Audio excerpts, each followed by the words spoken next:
नमस्कार मंडळी. काल पूर्वाच्या फुटबॉल क्लासमध्ये ना हे सिक्रेट सांता होतं. तर तिला काय मिळालं ते मी तुम्हाला पुढे जाऊन सांगते. तर त्यासाठी बघा अजिबात घरामध्ये तिच्याकडे जरासुद्धा वेळ नाही आहे. तिचा क्लास, तिचं कॉलेज, परत ते आपला जो बिझनेस आहे ते, त्यातून सुद्धा तिने वेळ काढून उल्हासनगरला गेली आणि तिला स्वतःला जे काही आवडेल ना, ते सगळं साहित्य ती घेऊन आली. म्हणजे बॅग घेऊन आली, एक डॉल घेऊन आली.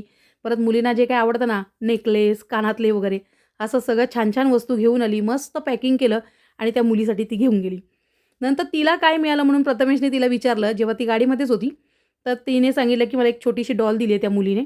तर अच्छा ठीक आहे. तर त्याला वाटलं ताई नाराज झाली असेल, म्हणून त्याने हे जे चॉकलेटचा पूर्ण बॉक्स दिसतोय ना तुम्हाला, तो तो पटकन गेला जेव्हा मार्केटमध्ये तो स्वतः गेला होता. काही सामान आणायचं होतं त्यासाठी तो गेला होता.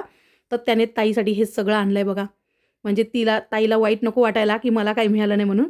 तर ती पण म्हटली, "अरे मला काहीच मिळालं नाही असाच तर प्रश्नच नाहीये. मला खूप आवडलं." म्हणजे तो दिवस एन्जॉय करायला छान वाटला. तर ही डॉल त्या मुलीने तिला दिली.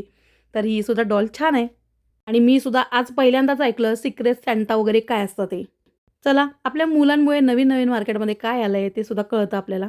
तर माझं इथे लाडू बनवायचं काम चालू आहे. हे मेथीचे लाडू आहेत. ते आज मी 15 किलो मेथीचे लाडू, 25 किलो डिंकाचे लाडू, त्याचबरोबर 15 किलो ड्रायफ्रूटचे लाडू मी केलेले आहेत. म्हणजे आधीच मी जास्त लाडू करून ठेवले होते काल ड्रायफ्रूटचे. मग आज मला आणखीन 15 किलो हवे होते. मग ते सुद्धा करून झालेले आहेत. तर आपल्याकडे हे मेथी, डिंक, ड्रायफ्रूट आणि हिरव्या मुगाचे लाडू, त्याचबरोबर शेंगदाण्याचे लाडू, हे सर्व लाडू शुद्ध देशी गाईच्या तुपात करून मिळतात.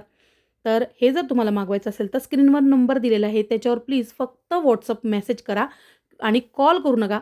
मेसेज एकदाच करा. खूप सारे मेसेज करू नका. कारण एक कस्टमर ना 20-20 वेळा मेसेज करतात. मग तुम्हाला उत्तर यायला जरा वेळ लागणार. आणि इतकं सांगून सुद्धा मेसेज न करता खूप जण कॉल करतात. तर तसं नका करू. नाहीतर मग ना मेसेज करायला वेळ पुरत नाही. चला तर मग बाय.